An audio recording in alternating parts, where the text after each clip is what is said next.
Ziva have been ruled out of the World T20 after both sustained injuries during that practice match in the United Arab Emirates. Creamer suffered a fracture in his left forearm while batting, while Madzima hurt his right thumb while attempting a return catch. And the news gets worse for Zimbabwe, after this lost a third player. In a separate match, Lut Rondri injured himself in attempting a return catch against a Sharjah Cricket Club today. Now, having been hit on the right eye, Jean-Ry was advised 3 to 4 weeks of rest by a neurosurgeon to give the injury some time to heal.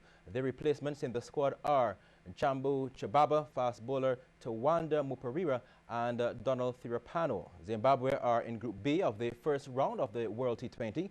The top team in Group B will join England, South Africa, Sri Lanka and West Indies in Group 1 of the Super 10 stage. There is going to be a slight adjustment to this year's BCA Sagicor General T20 competition. According to Director of Cricket at the Barbados Cricket Association, Stephen Leslie, it will accommodate for regional tournaments. Cricket season for the Barbados Cricket Association will be one where we will be having double-header matches being played in the local T20 format, and that will enable those double-headers for 4 teams to assemble at a venue. The young men, and this is the youth, will be given no fewer than 19 cricket matches in both the T20 and 50-over format prior to them going off to the West Indies regional tournament in summer. So I think that's of significance because in the past, and from the research that I've done, to enable these young men to play a minimum of 19 organized cricket matches prior to them going off to the West Indies regional tournament would not have been done.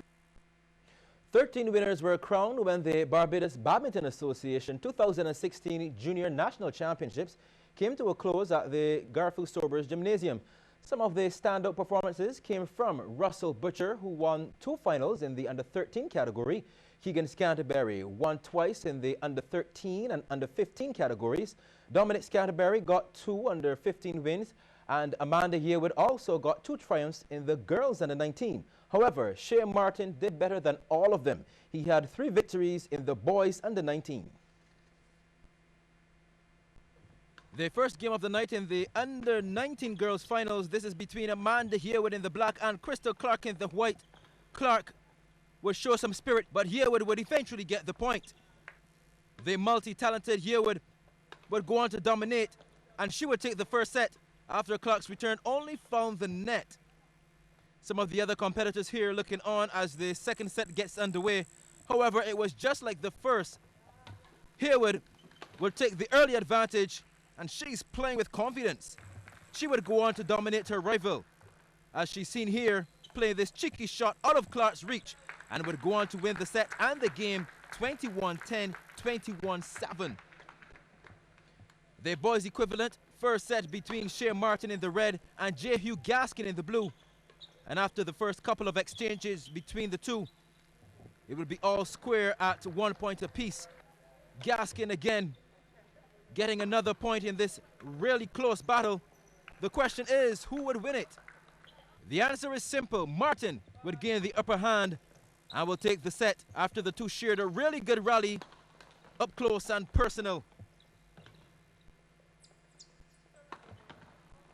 The second set would get going in similar fashion as the previous one, and this error from Gaskin saw him lose the point. In the end though, Martin would come out on top. Another close one as he took away the victory and the game 21-19, 21-14. Some interesting parties looking on again for this really good match for the under-13 boys crown between Russell Butcher in the blue and Keenan Scantlebury in the black. This short back and forth would end with Scantlebury taking the point. However, the really close game comes to an end with this overhead return that goes out of bounds as Scantlebury takes the first set 24-22. And much like the first, the second one was really close as well, but Butcher would go on the offensive and nicks a point. And after another really close set, it would be Butcher who comes out on top, slams it on as he won this set 24-22 and the game 2-1 to the delight of the audience. On to the under-17 boys doubles final between Cody King and Nicholas Sobers in the blue top, who plays this really good rally with Brian Couples and Shomari Smith in the black, only to lose on that point in the end. This set was a really close one as both teams were up for it, but it would be King and Sobers who would take this one. However, as they switched sides, things would be a lot more comfortable and one-sided as King and Sobers finished off Couples and Smith to win in straight sets, 21-18, 21-5. In football news, Weymouth Wales have crept up to third in the BFA Digicel Premier League standings after blanking second-place UWI Blackbirds 2-0 in the latest action at Wildy. Meanwhile, Rendezvous defeated phone repair medic Belfield, while DirecTV Paradise, who share that third spot, drew with Markerson Britons Hill. Britons Hill and Paradise starting the evening off, and it didn't take long for the St. Michael-based team to strike. This effort finds Terrence Copping in the right place at the right time, slotting it past the keeper for Britons Hill in the 9th minute. Then in the dying minutes of the first half, Paradise decided to try a long-range offense to see what happens. And Elijah Downey's left boot really should have been stopped, but some battery fingers allows Paradise back into the game. And that's how it stayed. Paradise won, Britons Hill won.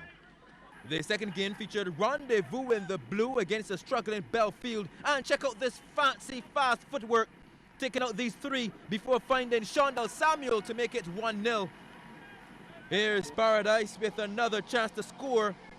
In comes the cross and out comes the keeper and bumped into the back of the net by a defender to help the cause of Rendezvous. Coming down the left, and they would get it on target as a Rendezvous increased their lead to 3. Belfield would get a penalty early in the second half, and Alvin Chapman would convert to get his team off the mark. Then 8 minutes later, a free kick this time, taken again by Chapman. A daisy cutter sinks into the back of the net to give them goal number 2. But in the end, it was Rendezvous 3, Belfield 2. In tonight's Sandy Lane Gold Cup preview, we check into the Hopefield stables to take a look at 2 of Sir David Seal's entries. CBC's Shane Jones was at the Garrison Savannah early this morning.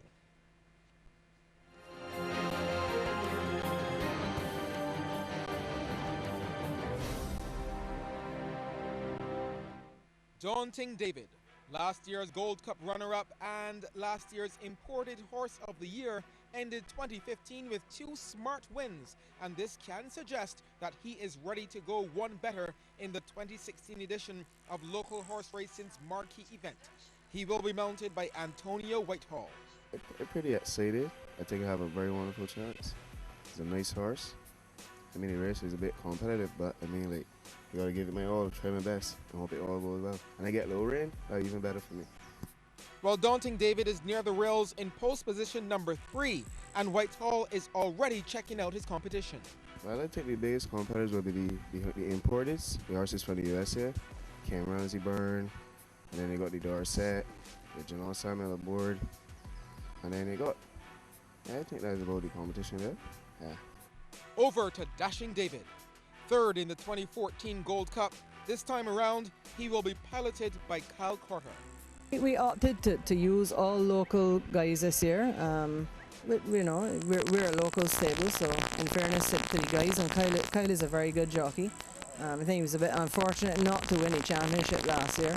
A few niggling problems has caused him to be less active over the past year, but Dashing David shows signs that he is ready for the big race after a decent showing at last weekend's race day.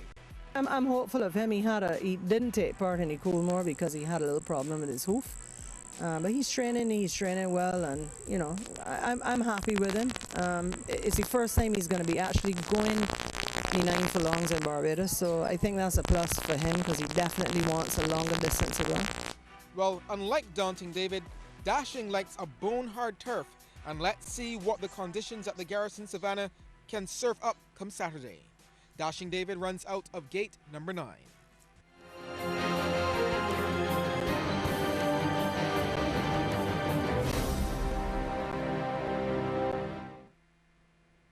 That's sports for this evening. The business, that's next. Tenders are invited from qualified security firms for the provision of security services at a